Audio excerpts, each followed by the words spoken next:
Hello வணக்கம், இது உங்கள் சிவி ஜோன். ஸோ எல்லாரும் எப்படி இருக்கீங்க? இப்போ பார்த்தீங்கன்னா அரோரா வந்துட்டு பயங்கரமாக வந்துட்டு டென்ஷனாக அவங்களுடைய சோஷியல் மீடியா ஒரு விஷயத்த சொல்லியிருக்காங்க. அவங்களுடைய ஹேட்டர்ஸ்க்கு வந்து நீங்கள் யாரா பிஸ்கத்து அப்படின்ற மாதிரி ஒரு விஷயமும். சபரி நானும் வெளியே, அதாவது இந்த பிக் பாஸ் சீசன் 9 முடிஞ்சதுலேருந்து பார்க்குறேன். யாருக்கு அதிகப்படியாக வந்து மக்கள் வரவேற்பு கொடுக்குறாங்களோ இல்லையோ, சபரிக்கு எக்கச்சக்கமான விஷயங்கள் வருது. அதை வந்து சோஷியல் மீடியா அவர் போட்டுகிட்டே இருக்கார். அதே மாதிரி கோயிலுக்கு போகிற விஷயங்கள், அவர் பண்ணுற விஷயங்கள் எல்லாமே சமமாசாக இருக்குது. ஸோ எல்லாத்தையும் பார்க்கலாம். அதுக்கு முன்னாடி பார்க்குற எல்லாருமே நம்மளோட சேனலை சப்ஸ்கிரைப் பண்ணிட்டு பாருங்கள், லைக் பண்ணுங்கள், கமெண்ட் பண்ணுங்கள், ஷேர் பண்ணுங்கள். இப்போ வாங்க இந்த வீடியோக்குள்ளே போகலாம். ஸோ அரோரா இந்த சீசன் 9 வந்துட்டு 4th வந்துட்டு வெளியே போனாங்க.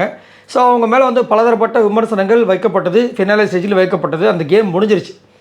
ஆனால் கேம் முடிஞ்சதுக்கு அப்புறமும் கூட வந்துட்டு இன்னுமே நிறைய பேர் வந்து இந்த கேமை பற்றி டிஸ்கஸ் பண்ணுற விஷயங்களும், அரோரா மேலே வந்து ஹேட்டாக வந்து இது பண்ணுற விஷயங்களும் வந்து தொடர்ச்சியாக நடந்துகிட்ருக்கு போல இருக்குது. அதுக்கு வந்து அவங்க இந்த மாதிரி விஷயங்கள் வந்து ஷேர் பண்ணியிருக்காங்க. பட் என்னுடைய கருத்து நான் சொன்னது தான், சீசன் முடிஞ்சிருச்சு, கேம் இட்ஸ் ஓவர். அதுக்கு அப்புறமாவும் பார்த்தீங்கன்னா திரும்ப அதை பற்றி பேசிகிட்டு இருக்கிறது சுத்த வேஸ்ட்டு. அடுத்தடுத்து நம்ம வேலைகள் இருக்குது, அதெல்லாம் பார்த்துட்டு அடுத்தடுத்து போகணும். ஆனால் வந்து ஒரு சில பேர் இன்னுமே இதை ஒரு வேலையாக வச்சுக்கிட்டு சுற்றிட்டு இருக்காங்க. ஒன்றும் பண்ண முடியாது. அது பாருக்காக இருந்தாலும் சரி, நம்ம கமெண்ட் செக்ஷன்லேயே வந்து பாருக்கு ஒரு சில பேர் வந்துட்டு அதை வந்து அவங்க சொல்லி திட்டிட்டு போனால் தான் அவங்களுக்கு ஒரு மனசு நிம்மதி. என்னத்தை சொல்ல. சரி, இப்போ வந்து என்ன சொல்லியிருக்காங்கன்னா, நான் வந்துட்டு, அதாவது அரோரா என்ன சொல்லியிருக்காங்கன்னா, நான் வந்து இந்த பிக் பாஸ் பிளாட்ஃபார்ம் எனக்கு கிடச்சி வந்தது லைஃப் டைம் ஒரு ஆப்பர்ச்சுனிட்டி. இதுக்கு நான் ரொம்ப கிரேட்ஃபுல்லாக இருப்பேன். அதே மாதிரி வந்துட்டு இது வந்துட்டு ஒரு நாட்டை அதாவது இது வந்து ஒரு பிளாட்ஃபார்ம் மட்டும் கிடையாது, எனக்கு ஒரு பெரிய ஆப்பர்ச்சுனிட்டி. சரிங்களா? இது வந்து எனக்கு லவ் அண்டு நம்பிக்கை வந்து கொடுத்துருக்கு, சந்தோஷத்தை கொடுத்துருக்கு. அதே மாதிரி நம்ம பிக் பாஸோட அந்த வாய்ஸ் வந்து பார்த்திங்கன்னா எனக்கு வந்து ஒரு பெஸ்ட்டு ஃப்ரெண்டு மாதிரி வந்துட்டு எனக்கு வந்து வீட்டுக்குள்ளே இருந்திருக்கு. அதே மாதிரி பிக் பாஸ் எனக்கு வந்துட்டு லவ்வை கொடுத்துருக்காங்க, என்னை திட்டிருக்காங்க, நிறைய இடங்களை வந்து என்னை வந்து தூக்கி விட்டுருக்காங்க.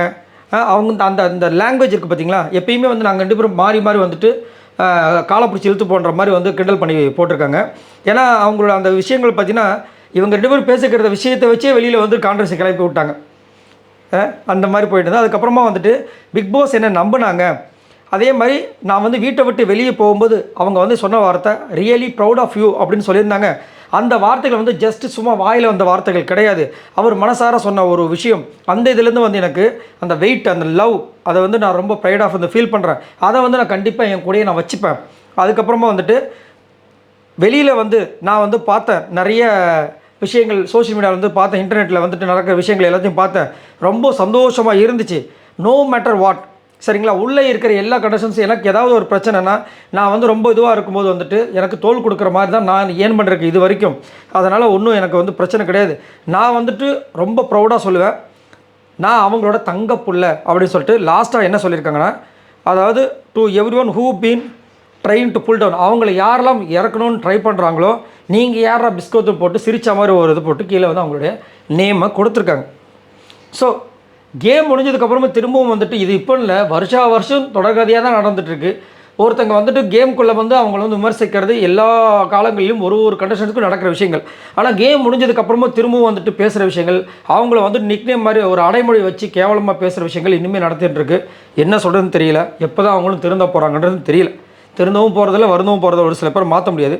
அதே மாதிரி அடுத்தது பார்த்திங்கன்னா சபரிக்கு வந்து நம்ம நேற்று ஒரு வீடியோ போஸ்ட் பண்ணியிருந்தோமா, அவர் வந்து வடபழனி கோயிலில் போய்ட்டு சாமியை கும்பிட்டது செம்ம மாசான இதுவாக இருந்தது.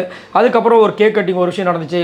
அதுக்கப்புறம் பார்த்தீங்கன்னா இப்போ வந்து கெமி, எஃப்ஜே, அதுக்கப்புறம் நம்ம சபரி 3 பேரும் வந்துட்டு மாலை மரியாதையோட ஒரு ஃபோட்டோ வந்து போட்டிருக்காங்க. ஏதாவது ஒரு பட பூஜையா இல்லை என்ன விஷயங்கள் தெரியல, இல்லை ஒருவர் வெல்கம் பண்ணாங்களான்னு தெரியல, ஒரு அழகான ஒரு ஃபோட்டோ வந்து நம்ம சபரி வந்து ஷேர் பண்ணியிருக்காங்க.